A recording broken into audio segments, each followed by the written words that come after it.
Alors bonjour à tous. Aujourd'hui, on va travailler sur un jeu de tarot sur l'avenir. C'est-à-dire qu'on va travailler sur trois cartes, hein.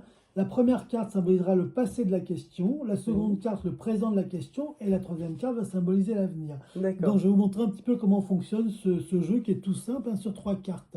Et vous allez comprendre ce qui est intéressant dans le passé, c'est qu'au fond, quelquefois l'avenir est lié au passé de la question. Par exemple, est-ce que je vais faire ci ou ça?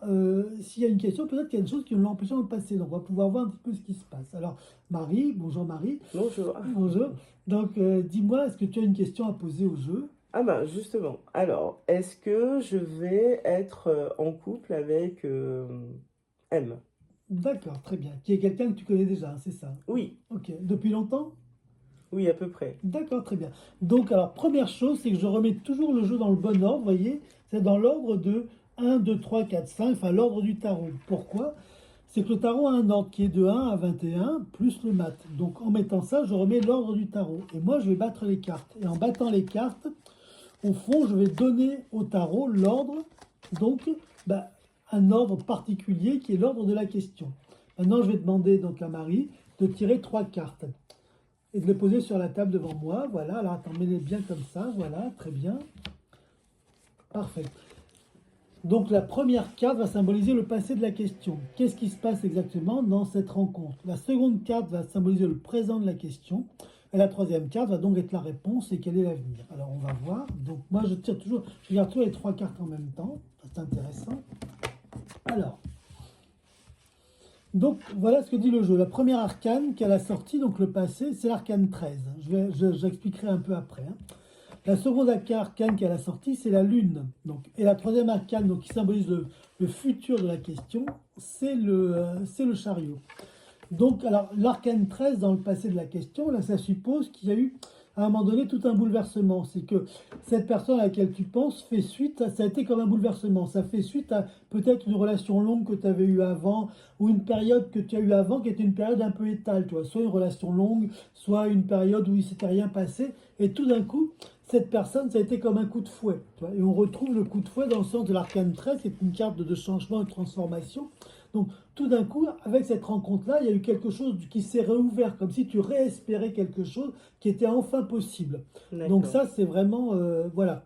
Donc, ce qui me fait, alors, en tant que thérapeute, enfin en tant que tarologue, quand je vois ça, je me dis, effectivement, elle a vécu des choses difficiles, enfin, difficiles, ou en tout cas où il ne se passait pas grand-chose. Et tout d'un coup, voilà, il y a ce mouvement-là. Donc pour elle, cette question, au fond, est à double sens. D'un côté, est-ce qu'elle va vraiment vivre avec cette personne, enfin avoir une histoire avec cette personne, mais l'autre sens que ça a, c'est cette personne, enfin cette rencontre l'a réveillée. Donc d'une certaine façon, elle a besoin d'être réveillée. Donc, et ça c'est aussi important parce que ça veut dire que au fond, dans sa vibration, son énergie, elle a besoin d'être réveillée, elle a besoin d'être vitalisée, que ce soit avec cette personne ou pas. Bon, très bien.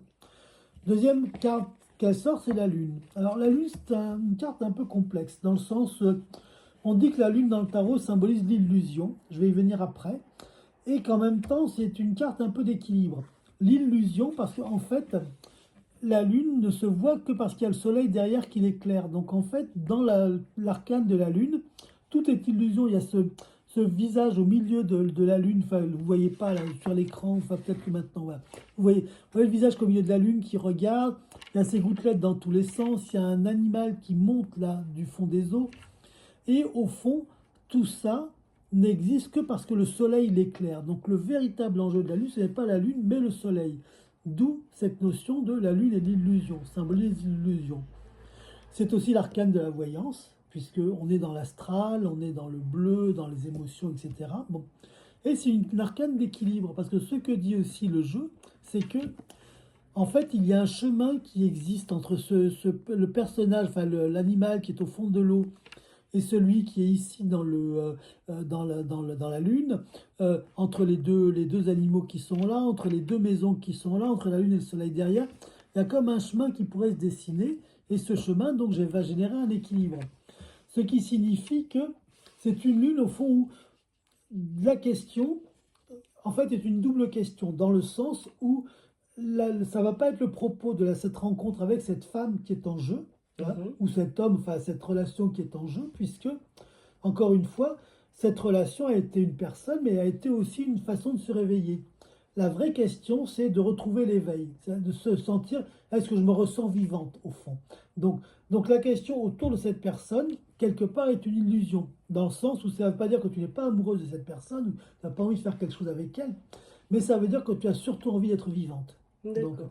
hein, et c'est là où ça a bon. Et le futur de la question qui est le chariot. Donc, alors, le chariot, on retrouve cet équilibre yin-yang des deux animaux, vous voyez, qui sont rouge et bleu, etc. Mais il s'avère que le chariot est une très belle carte du jeu, est une carte de réussite.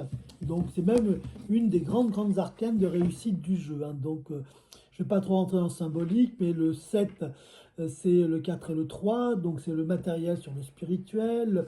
Vous avez le personnage dans le chariot, etc. Donc, c'est vraiment, puis c'est le chariot, donc c'est l'arcane de la réussite. Donc, la réponse à la question serait plutôt oui. Hein. Est-ce que Ok. tu vas rencontrer, est-ce que peut fonctionner avec cette personne va venir vers toi, est-ce qu'il y a quelque chose à vivre avec elle? La réponse est plutôt oui.